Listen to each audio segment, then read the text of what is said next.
Chief Justice David Maraga has condemned the recent attacks on the judiciary by politicians, including President Uhuru Kenyatta and opposition leader Raila Odinga.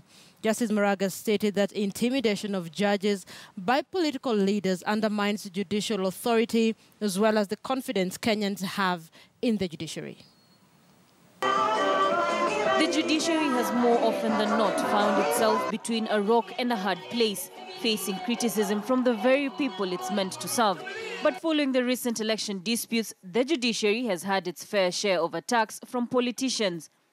Hatutakubali wenzetu watumie makoti na kuintimidate IEBC wakifikiria ya kwamba watashinda kupitia mlango ya nyuma. Hakuna kitu kama hicho.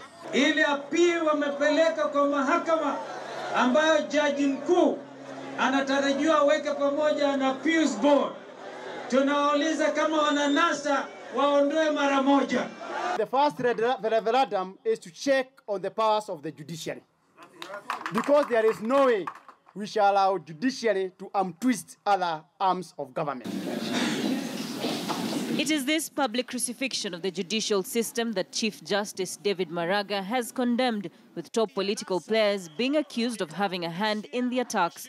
In May 2017, NASA leaders Raila Odinga and Kalonzo Musyoka said their supporters would take to the streets in event the Court of Appeal ruled in favor of IEBC on the question over who should declare the final results of the presidential poll. On 10th of July 2017, President Uhuru and Deputy President Ruto insisted that judges are working with the opposition to postpone elections. Deputy President William Ruto, Cabinet Secretary for Devolution Mwangi Kionjori, and Majority Leader of the National Assembly Aden Duale did not miss in the list either. Chief Justice David Maraga insisting that the final decision of the court is guided by the law and the evidence presented.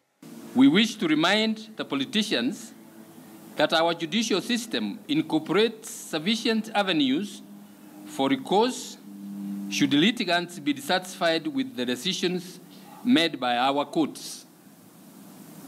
The most obvious one is appellate avenue, which the political leaders have themselves used extensively in the past.